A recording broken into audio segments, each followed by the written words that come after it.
If I had to give just one piece of advice to anyone that was about to start a home renovation, I would say the most important thing to do is to pause before you start your renovation, step back and think of some key decisions that will create the very foundations of your renovation going forward.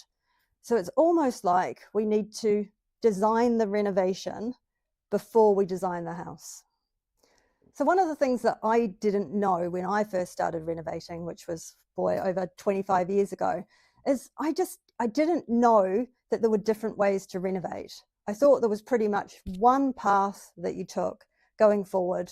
And, you know, it was a pretty obvious path. You call the architect, then you'd get the builder in, and that was pretty much how it was done. You might have a bit of a budget up front, and that was just what you did. I had no clue that there were actually different ways that we can renovate. And the choices that we make at the beginning before we start to renovate are the very things that can either help us massively as we go through the renovation or cause all sorts of problems, all sorts of overspend, and just waste a lot of time and a lot of energy and create a lot of stress. I know that now because it's happened to me. It happened to me on my first renovation. I took the wrong approach. I took the only approach I thought was the right one. That was pretty much like calling in the architect, spending a lot of money on drawings, and signalling to future builders that I was after a very high spec renovation, which didn't match up with the budget we had and didn't match up with what we wanted to achieve from the property, to be honest. So yeah, I learned the hard way. I don't do that anymore. Thank goodness. But I'd just like to invite you to think about the fact that there are a number of key questions or decisions you need to make right at the very, very beginning of your renovation. And I think those decisions are going to help you tremendously as you move forward. So the first decision that I think is really important is, what's the purpose of the renovation? Like, why are you even doing this? Are you doing it because you want to resell the house? Are you doing it to create a forever home? Is it because you're lacking space for key activities? Is it because you have a desire to express yourself through your home? Or do you just love going into properties that are just kind of needing help and helping them? You want to bring them back to life? Or do you just enjoy maximizing things and bringing out potential in things? There's so many different reasons why we want to renovate. And I think it's really good to just be super clear up front. And especially if you're not doing the renovation alone, if you're doing it with a partner, it's really important that we align the reasons that we're renovating. What you don't want to do is you don't want to get into the renovation and then start realizing, oh, this is important to me, but that's important to you. So a common conflict would be, oh, well, I want to maximize the property and I want to, you know, make it a massive expression of who I am. And then the other partner might be thinking, well, actually, I want to maximize return on investment. And that means really cutting the budget and keeping things very simple. So those kind of conflicts happen all the time, but they can be reduced by thinking about that and having those conversations before you get into the nitty-gritty of the renovation. The second thing I think you need to think about at the beginning is the approach to the renovation. Architects are just one way that you can renovate, but you can also go down the design and build renovation route, or you can go down the simple architectural technician or online renovation plans company offerings. You can do a DIY thing, or you can work with an interior designer to lead the whole thing, an interior architect or a spatial designer. So there's a variety of routes depending on what's important to you, what the project is all about, the investment philosophy you have, and all these things need to lock together.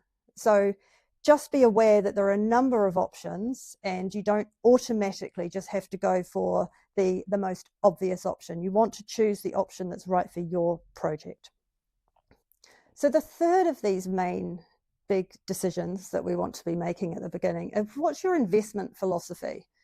So there's many different ways that we can think about money in terms of a renovation. And I'm not talking about the absolute numbers or even whether you've got a high budget, a mid budget, or a low budget. I'm talking about how do we approach spend. And so one way of approaching spend might be very much, well, the project's going to take what it's going to take, it's going to demand what it's going to demand, and that's just going to be what I need to pay. And so that's one approach. At the other end of the spectrum, you could be thinking, well, there's this pot of money and it's a final pot of money and there's no more. And so the renovation just has to work within this amount of money. And it means that if one thing starts to cost more, we have to find it from somewhere else. So that's the fixed pot idea. And then there might be, we've got a kind of target budget, which we'd like to meet, but there's a bit of wiggle room around that. So that's quite a common one. There might be the phased investment philosophy, which is what we're going to release money over time. So we're going to start with the foundations and then we're going to move forward and do different elements of the project as we get more money. Another one could be return on investment. We're just going to invest what makes sense in terms of what the money we could get back on that investment. And, and then there's combinations of all of those, and they all exist at a high spend, medium spend, and low spend. So once again, before you start setting any actual numbers in stone, it's really worthwhile having the conversations and locking in those decisions, because those kind of decisions will really impact so many areas of the renovation going forward. So really good to get that sorted and communicated and clear before you start. The next key decision that I think is really important is all around space. So what do we actually want the space to do? What does it need to do to make this renovation a success? Imagine life in the future, the renovation's finished. What problems does it solve? What opportunities does it create? Does it allow for having guests over or the occasional person to stay? Or does it mean that the whole family can come over at Christmas? Or does it mean actually people might want to stay away? There's kind of different things that the space needs to do. And before we start any design, it's really, really important, I think, that we think those things through in a lot of detail. What does this renovation need to solve? And what extra is it going to bring? And then the final area, which I think we need to really think about right at the beginning, is how do we want the space to feel when it's finished? What kind of emotions do we want to have? How do we want to experience the final project? And this is where it's really important that we're aligned with everyone that's going to use the space. Because if you can see that if one person's got a very different vision of how the space is going to feel emotionally, it can cause some real conflicts. And I've seen that over and over when I've been working with clients. So it's much, much easier to have those conversations at the beginning. And I'm sure you can see that once you've got a really clear vision for how you want the space to look and feel and the kind of emotional element to the space, that when it comes to making all the decisions going forward in terms of fixtures, fittings, materials, that entire permanent layer of the renovation, it's just so much easier because all you have to do is think, well, does this support the vision? And that's true of all of these 5 key DNA decisions. They support every other decision that you're going to make through the renovation. And let's not sugarcoat it. Decision making in renovation is one of the hardest things you're going to have to do. You're going to be stressed, you're going to be busy, you're going to be trying to lead your normal life, working, kids, etc. And you're going to be needing to make hundreds of decisions.